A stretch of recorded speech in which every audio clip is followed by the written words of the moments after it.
Oh hi guys, how are you? I have just had the nicest brunch made by myself, not to toot my own horn, but it was very good. It's actually Easter Sunday today and I'm heading home for the first time since Christmas. The last time I was at home was Boxing Day. I'm really excited to go home, see my family. Jack's coming with me. I think we're gonna take my dog Macy for a walk. I literally can't wait to see her. I've missed her so much.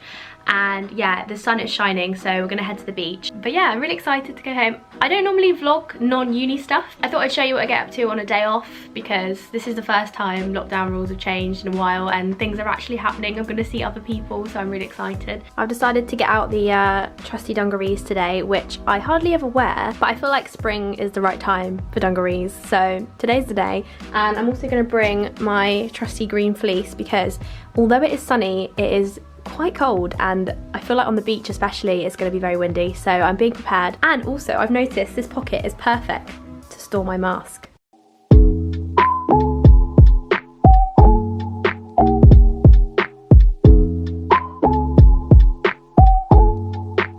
And I need you and I miss you. Hello. Oh, look who it is. What's that? What's that? Why are you crying? Oh, did you miss me, Macy? Do you want to say hi to the vlog? Look into the lens. Hi vlog. This is Dermot.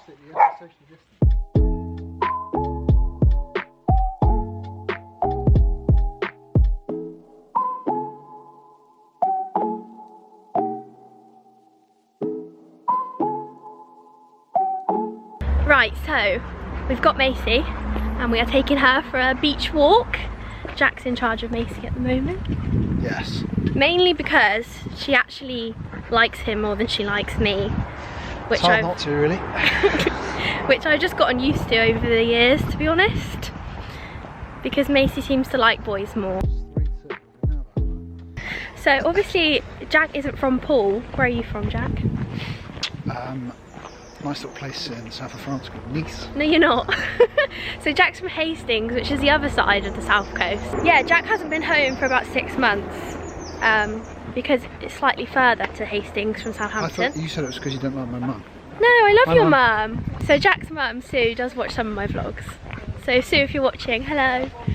We miss you. Hopefully we can actually come visit you soon. I don't mind if you waste my time, 'cause I've got some I can't lose. Act like I don't need your love and you call my bluff, and that's all that I can ask of you.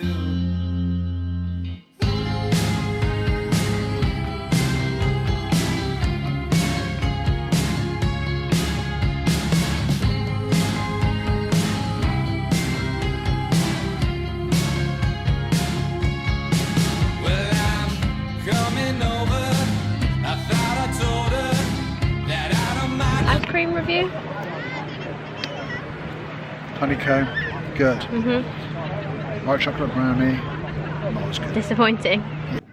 Maybe we should let her off.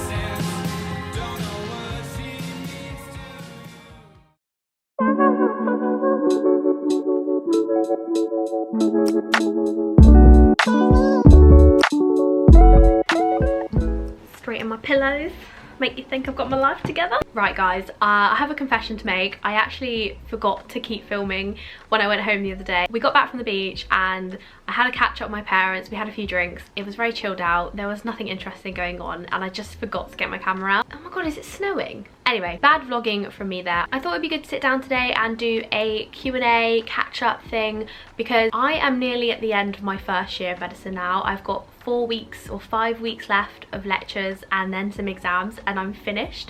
So I thought now is kind of a good point in the year to sit down and tell you guys how it's going. I went on my Instagram and quite a few of you had questions. Lots Lots of you interested in things about being a graduate on the undergraduate course, quite rightly so, because I was interested in that too. Question number 1, should I get an iPad for when I start in September? As much as I love my iPad and use it in most of my videos, and I use it for every lecture to make notes, you do not need an iPad. I'd say most people on my course don't have an iPad. It's a luxury item. If you can afford it and you really want one and you think you're going to use it, then I'd go for it. I would recommend it as a way of taking notes. I like being paperless. I like having everything in one place. My favourite part about it is the way that you can drag images and photos from the lecture onto one page. But to be honest, none of that is necessary. None of that is needed to do well in your degree, so please don't feel like you need one. But at the same time, if you want one and you have the budget for it, I personally recommend it. I've got the iPad Air and I love it and I use it all the time, so I would recommend it, but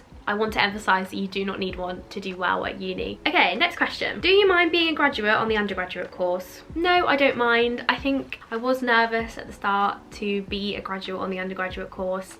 I worried mainly about the age gap and the fact that people might not want to be my friend, but I don't mind it at all. I think even though I've done a degree before, a lot of it is new to me. A lot of the content is completely brand new. I've never done anatomy before. Also, the practical parts of the course are completely new, so I'm really enjoying it. The only kind of like eye roll moment was at the start of the year. We had a set of tutorials that were kind of like an introduction to university. For example, some of the tutorials were how to write an academic essay, how to reference, and if, like me, you've already done a degree, you've probably already written hundreds of essays and you've probably referenced a lot. Those couple of tutorials were a bit kind of tedious, but since then I haven't really been bothered by anything, and as the course progresses that's going to happen less and less, especially moving into placement years and stuff. So I don't mind being a graduate at all. I think most of the time it's tailored towards everyone, not just undergraduates, but obviously you will have to put up with a few things at the start and introductory things that you may have already done a million times in your first degree. Okay, next question. Is it hard to make friends as a graduate on the undergraduate course? I was really worried about this as well, and the answer is it is slightly harder,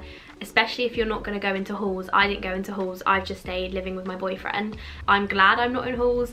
However, because of COVID, being in halls at the moment is the best way to make friends, especially if you're moving to a new place. I'm quite lucky in that I've already got friends living in Southampton because they've not moved away from uni or things like that, so I've got a community here already.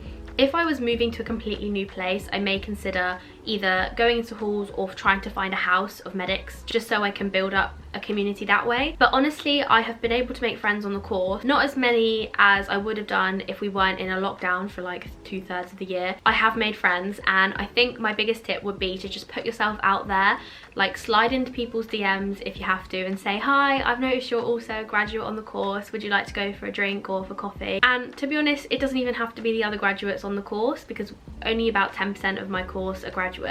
I've made really good friendships with freshers, and although they're a bit younger, a lot of them are really, really nice, and it doesn't really matter.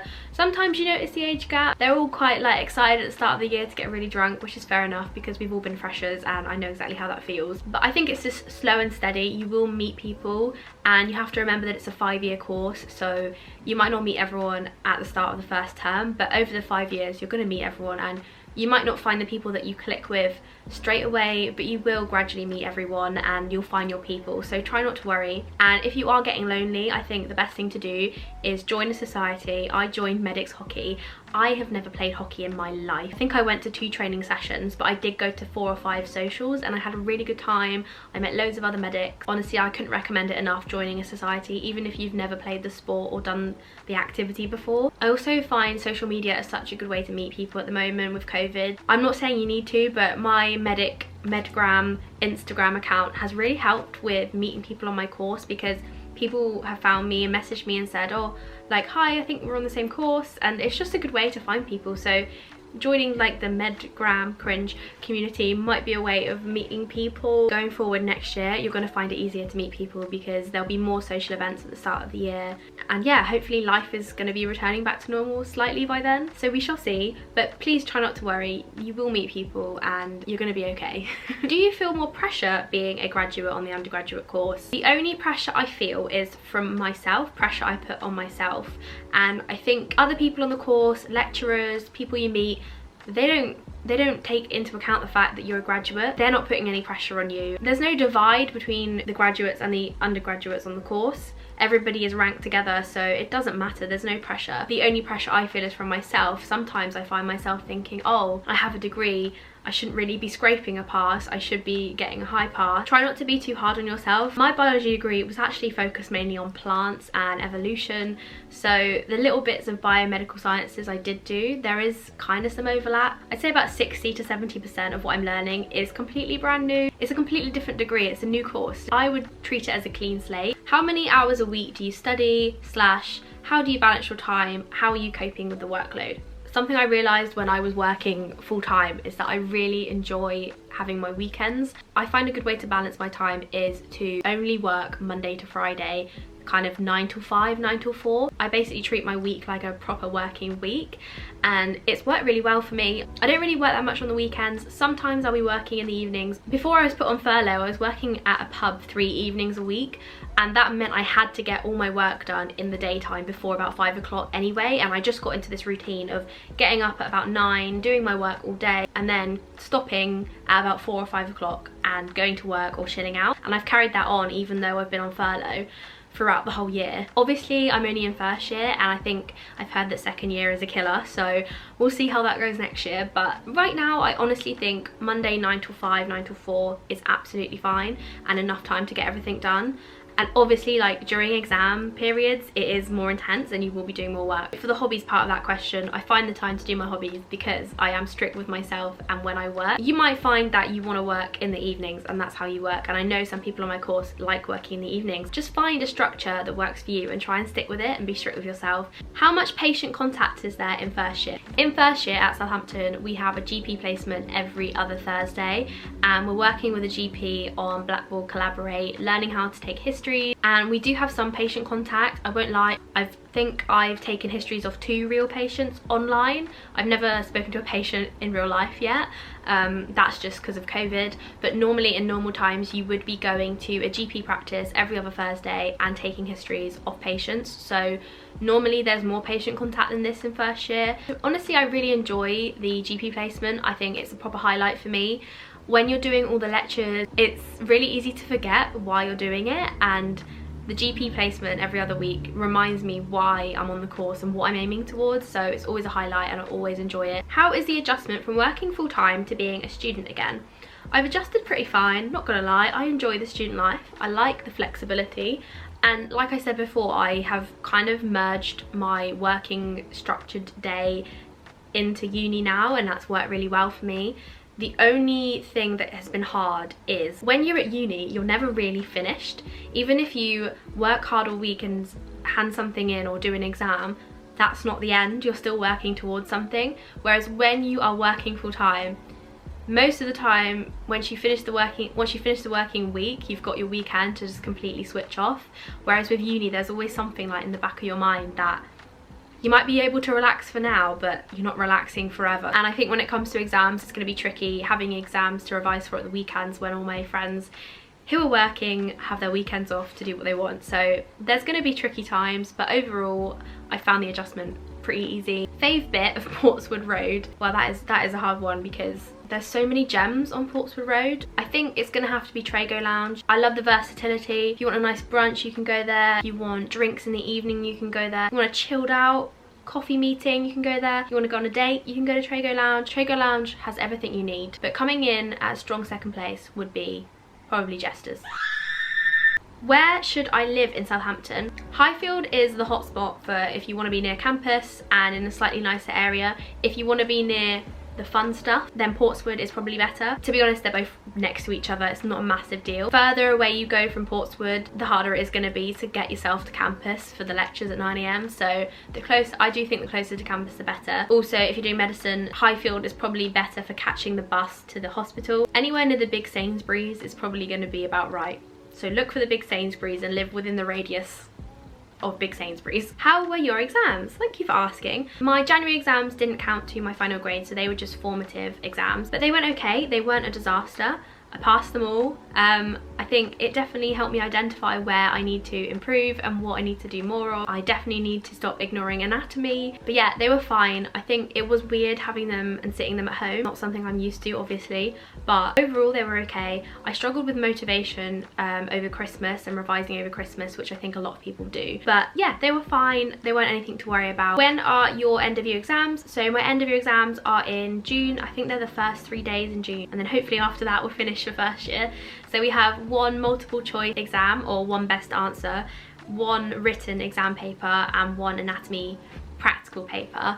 And as far as I'm aware, they are all going to be online again. If you had the chance, would you have deferred the year because of COVID? I don't think so. I wanted to get started with the course. I mean, after being rejected last year, I was so ready to go. I didn't really care what the situation was. I just wanted to start the course. My thought process is always that medicine is a really long course. Hopefully, at some point in this course, life is going to be back to normal, so it won't matter. I'll still get to have those experiences. Do you mind still being a student when your mates your age are already in careers? I've answered this on a different Q&A. The answer is no, but sometimes I do wish I could be earning money and doing what they're doing, climbing the career ladder and things like that, but you just have to remember the destination and it will all be worth it. I'm going to do a job that I really want to do and I've wanted to do for so long, and so a few extra years really doesn't make a difference. I'm trying really hard not to wish away time, because part of me is like, oh, I really want to get into the clinical years, you know, I want to get first and second year over with. At the same time, I really don't want to wish away life and wish away these experiences. So tips for getting in Southampton. I'm applying for medicine this year. UCAT is very important at Southampton. Try and get the highest score you can with UCAT. I used Medify to prepare for my UCAT and I really recommend it. Also, big tip for the interview day: if you're going to the interview, make sure that you've read over your personal statement, because they like to use your personal statement to create questions. So just make sure that you've kind of been creative and thought about all the different questions they might ask you based on your personal statement. Good book for first year histology. Now, I don't have any recommendations of any books, so if anyone does, please put them in the comments, because I would find that really useful as well. There is one website that I use for histology that I've really enjoyed. What's it called? So I've been using a website called Histology Guide, and I'll link it below. It's got quite a few quizzes on there and lots of images and things like that. So I've been using that, and I also use KenHub for histology as well. But yeah, I will link Histology Guide below because it's actually really good. Okay, and last question: do you agree with Southampton being bottom of the league table for medicine? I don't even know. Let me have a look. Southampton league tables. Oh, okay. So Southampton is number 27 out of 35 med schools. Well, first of all, it's not at the bottom. Actually, it's just above the bottom. I have never really worried about league tables. I don't think you really need to. I don't know. Do I need to worry? The question is, do I agree with where it is in the league table? It's really hard for me to comment on whether or not it should be there in the league table, because I'm right at the start of the course and I haven't experienced a lot of the aspects of the course yet, so hard for me to know if it deserves to be number 27. I've found some of the teaching at Southampton to be really good, and I think that the department are quite good at communicating with us and telling us what's going on, especially with COVID. Where it does fall down is its organisation. It's not always the most organised, but like, I can't fault the anatomy team, like they are so good. But like I said, I've not really experienced all parts of the course, so I don't feel like I'm in a place to comment on whether it should be number 27. In conclusion, I don't really care where it is on the league table. Maybe in a couple years time I'll let you know if it deserves to be there. Try not to pay too much attention to league tables. I feel like for something like medicine, it doesn't matter so much where you get your degree from. Anyway, that is the end of the Q&A. I hope I answered some of your questions there. I'm sorry I didn't answer them all, but I feel like I'm rambling a lot. If you did enjoy, don't forget to give this video a big thumbs up and subscribe, and I will see you in the next video. Bye!